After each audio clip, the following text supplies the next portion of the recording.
Good afternoon, fellow ruminators. Welcome back to another session, Rumination with Andrew. Thank you so much for joining as we're about to discuss a very important topical matter. And this afternoon, we are going to take a look at democracy in Jamaica, the fragile state of democracy in Jamaica. And many people are asking the question, who is going to win the next general election? And the fever is high and the momentum is being built. And people are going out in support of the JLP or the PNP.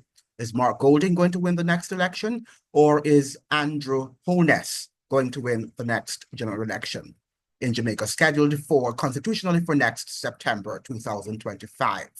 No one knows, only God knows.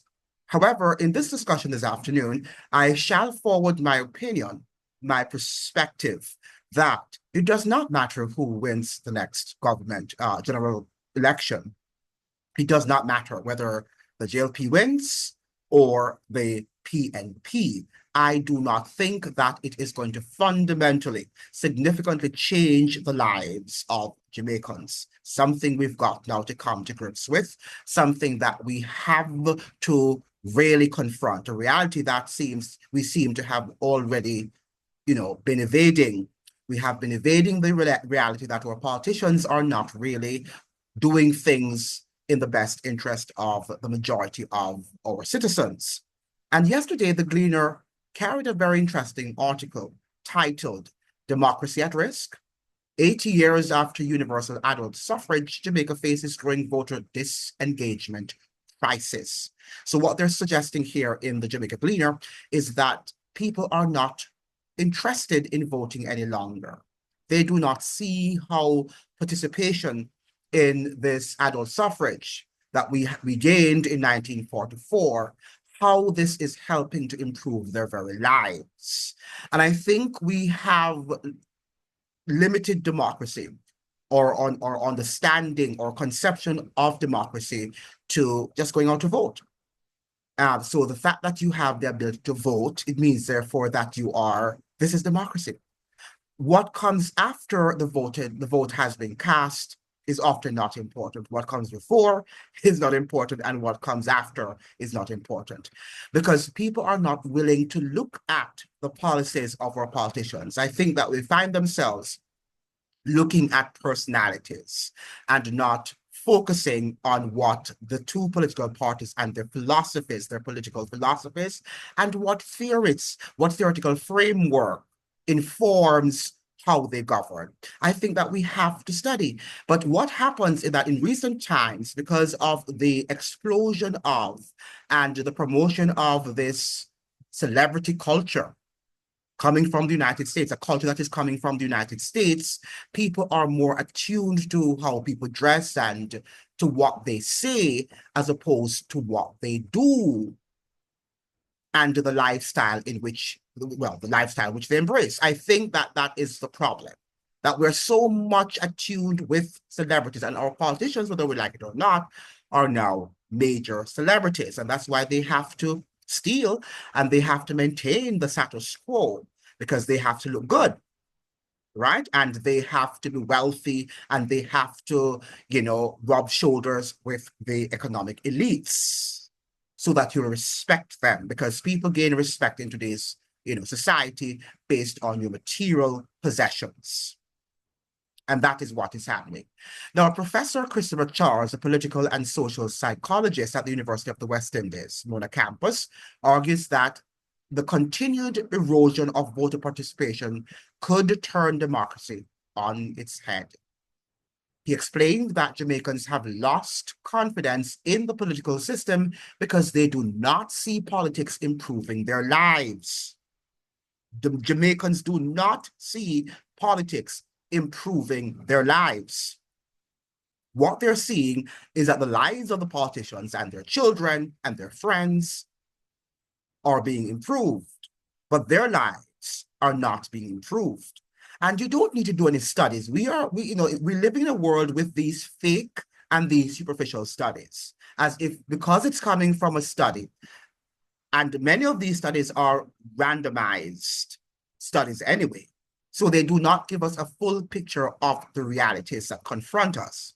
But because it's attached, the Harvard University and University of the West Indies and these universities are attached to these studies, people believe them and they take them as gospel truth.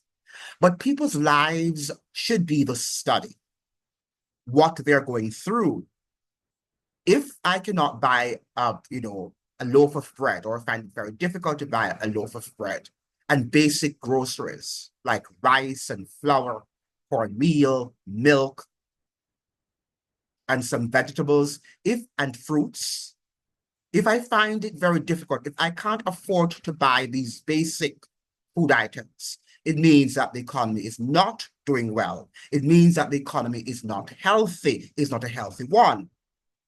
And yesterday there was a discussion with Judge Brown. He was on this podcast, and the host of the podcast asked him that Trump had promised during his campaign trail that he was going to lower the price of groceries. But in a recent interview done, because he's now the man of the year according to Time magazine, from a political, what do you call it now, criminal. Trump has now been converted from a political criminal to the man of the year, the politician of the year, according to Time magazine. You know, how politics can change and how the dramatics and what happens in politics. And that's what I tell you, don't take them seriously, because these guys ought not to be taken seriously. Oh, and Trump is guilty. Well, now he's the man of the year and he's the president-elect. But let's move on. Judge Brown was suggesting that Trump is not going to be able to put down the groceries as he's suggesting. But what he should be able to do, or what he could do, is to ensure that the people get higher salaries so that their wage and their salaries can match what they buy at the supermarket. In the context of Jamaica, inflation has run amok that many people are not able to afford basic living standards because their salaries are not enough. And their salaries have been depressed for many years, thanks to the courtesies of the International Monetary Fund, right? The neoliberal agenda that both political parties have embraced. Now, this is what Professor Charles is saying, and I quote, "There is an issue with governance, and people don't see politics impacting their lives in a positive way. So voting is left to hardcore supporters." And you see them online when I make videos, and I tell them that I do not support neither of the parties, because I am presenting to you an educated understanding of the politics in Jamaica. But many people do not want to grasp it. They do not want to confront, they do not want to embrace truth. You think the JLP is doing well and better, or the PNP, according to the perception, according to the information that has been given to you. And you're not looking at your life and that of your family and seeing that it doesn't add up. Because if the people's lives were improving, then you would see it in how people are surviving there. Recently, we are hearing about the unaccounted for funds of $3 trillion in Jamaica, and which I reported to you. Now, the fact is, people are suggesting that these funds are not missing, they are just unaccounted for. And that might be true. However, when we look at the infrastructure, be it education, healthcare, and the whole gamut of things in Jamaica, we see the deficiency. And that it could be a reality that these funds have gone missing, or the large majority of the funds, maybe not all of the funds, but maybe the large portion of that $3 trillion have gone missing because we have a collapsing infrastructure. An infrastructure that has already collapsed and is as brittle and as fragile as what we are perhaps looking at in Haiti. And we're fast heading down that road shamelessly. Shamelessly. And without any reason but greed. Now, this growing apathy according to Charles, that's Professor Charles at the University of the West Indies, means that only the most dedicated supporters or hardcore voters are turning out. As voter turnout decreases, political parties end up responding primarily to their loyal base, giving them more leeway to govern without considering the broader public. And that is what happened in the United States. All you had were these people going after Democrats until we die, or Republican until we die, without looking at the political system and to see how the system has been rigged. And our political system in Jamaica is also rigged. And you must understand, if you have any iota of intelligence, that if somebody is going to give you billions of dollars or millions of dollars for your campaign, that they are going to control you. They are going to control you. People even control giving you $1,000, even $200. They want to control you, right? So what says a million or millions or billions of dollars? Do you think that they are just giving you those funds because, oh, I love the party, I love PNP, or I love the JLP party, I love Andrew Holness, or I love Mark Oding? Do you think that that is the case? Are you that naive? Now, let's continue to listen to Professor Charles. The outcome is left to the supporters who respond to the beck and call of their political masters, Charles says. That turns democracy on its head because in a democracy, the politicians are supposed to respond to the people. But the politicians are not responding to the people. The politicians are responding to the oligarchy. The politicians are responding to the oligarchy. And the oligarchy are the few financial elites that control the system, the political machinery.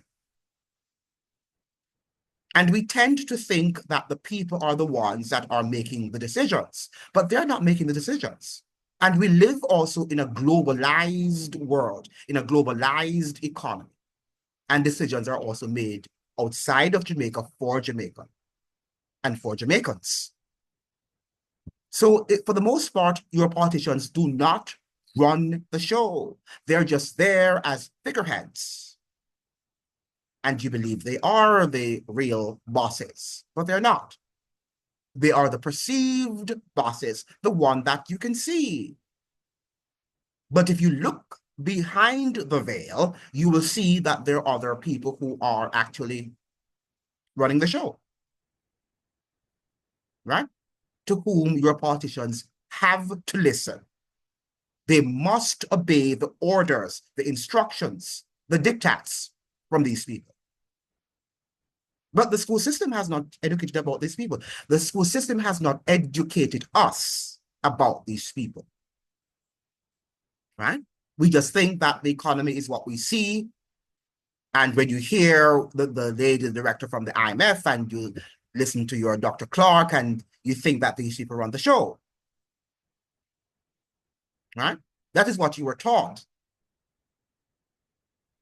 Now, while the decline in voter turnout is not a direct threat to democracy, and I can't see how it's not, Charles argues it weakens it as governance is increasingly left to a small, unrepresentative group of voters.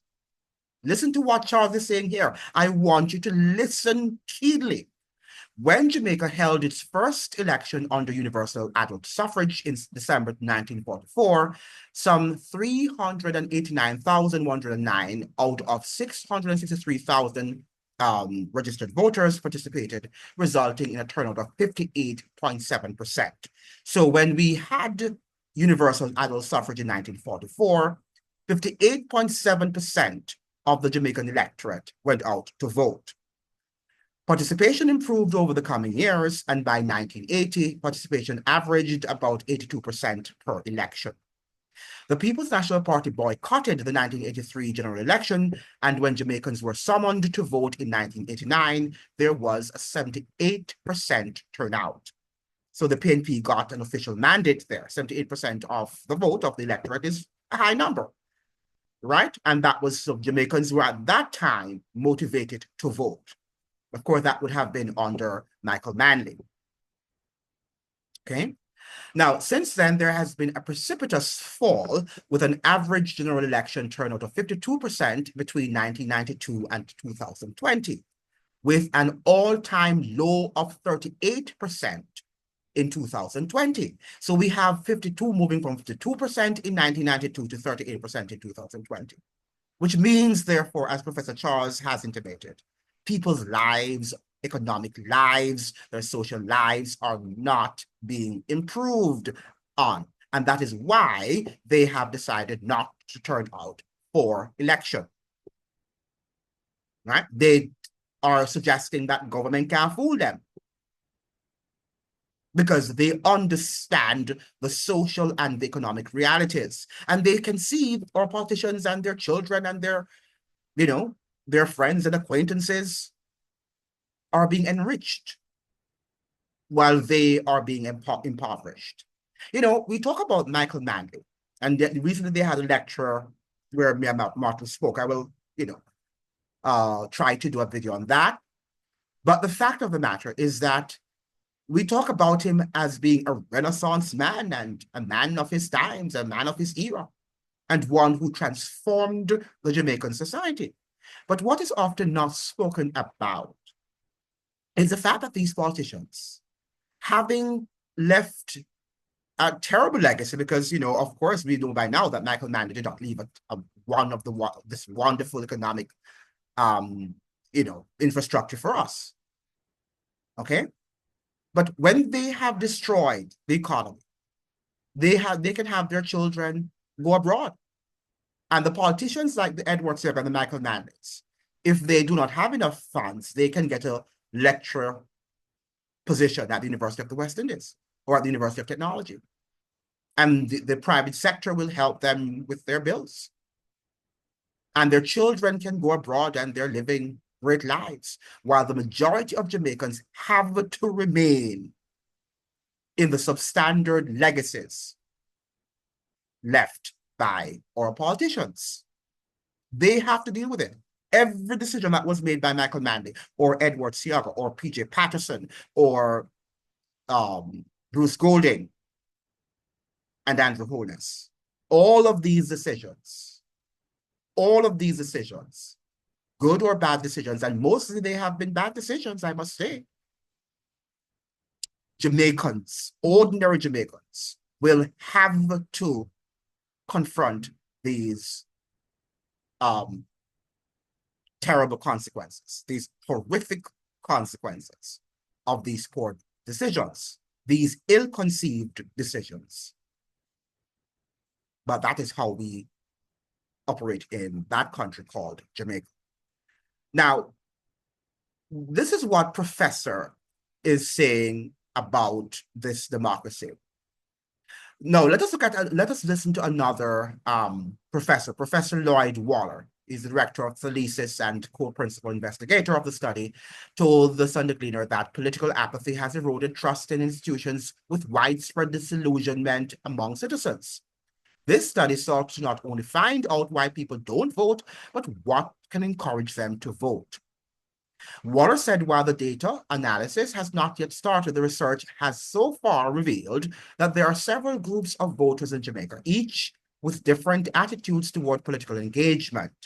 Waller noted three main categories of voters: diehards, those who vote strictly based on party allegiance; issue-based voters who prioritize governance, leadership, and economic performance; and the apathetic middle, who are disillusioned by corruption but may still engage with politics if parties address governance issues effectively.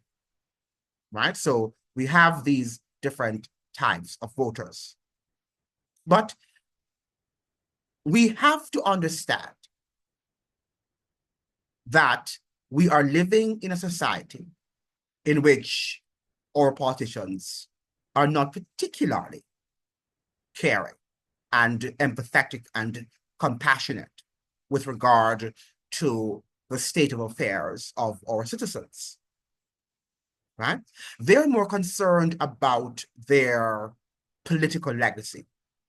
Let's put it that way. Not even their economic legacy, but their political legacy. And becoming famous and living the lives of celebrities. That's what they're concerned about. Because we're living in a different era. And we must understand that. We must wake up to the era in which we live. Now, here we see Professor Charles, and I think Professor Charles understands. He has a pulse on what is happening in Jamaica. I think a lot of our professors, a lot of our so-called academic elites, they talk nonsense. They talk a lot of nonsense, and they are devoid of an understanding of the situation that bedevils Jamaica or problems, right? They are all they're bereft of any solutions. They're bereft of an understanding, and because they lack the understanding, they can't really advance any solutions because they pretend to know. Now, this is what Professor Charles is saying. Charles said the following voter turnout for national elections will have a deleterious impact on governance. Listen to what Professor Charles is saying, and this is what I have been saying on my channel since I started this channel. I've been saying this for a long time anyway. Before you guys knew me, I knew that this is the point. This is what Professor Charles is saying, and I quote directly from Professor Charles. There are several things. Voter turnout at the national level has been declining. One way to look at this is that the reason for this is that people don't really have a choice because both parties are on the International Monetary Fund, the IMF agreements, and are following the neoliberal path. So there's no real choice, he explained. May I repeat? One way to look at that is that the reason for that is that people don't really have a choice because both parties are on the International Monetary Fund, the IMF agreements, and are following the neoliberal path. So there is no real choice, he explained. So people will not be as interested as they were in 1980 when the country was divided and people were looking in different political directions. Then people were more interested in that way. So that's one reason for the general low turnout. Then the issue of the quality of governance, which has been declining, he reasoned, right? So people understand, people are knowledgeable of the fact that the system is rigged and that it doesn't matter if the JLP or the PNP wins the next government election, the next general election. They know that their lives are not going to be changed because both political parties, as the professor succinctly, clearly intimated, are following the same IMF neoliberal policies. Right? They're doing the same. And they can't change direction. They don't have that autonomy. They don't have that invested power that you think that you have invested in them when you voted them in office. They don't. But they can't tell you that because you lose respect for them tomorrow when you know that they're just servants of the IMF and the World Bank and the IDBs and these international multilateral institutions and corporations. You'd lose respect for them. You wouldn't see them as Brogard and Marky G. You would see them for what they are, that they are just servants of these elite people and their agendas, which they follow slavishly. So my platform here, I'm using this platform to just echo this sort of narrative. And it's a truthful narrative if you do your research. But many of us are not willing to do our research. We think that we should just stand on the fence, observing what is going to happen until the whole system collapses on us. I hope that Jamaicans will now come to grips with, will now come to the realities and will demand change from our government, will demand also transparency, that we know what is happening in the economy, what's going on with the IMF and other matters that need to be discussed, what's going on with the unaccounted funds of $3 trillion. All of these things I think we need to know. What's going on with our toll roads and when will we have them given to us? Or will we continue to pay, right? Ad infinity, ad infinitum. I think that's the word. Ad infinitum until there's no end. No end in sight. We have to change the course of direction in which our country is heading. Thank you so much for joining. I hope that you'd like, share, and subscribe. Remember now to like. Why is it taking you so long? Just subscribe, free of cost. So hit that subscription bell and smash the like button so that the videos can be shared with as many people on the platform. Thank you so much for joining. See you in another video.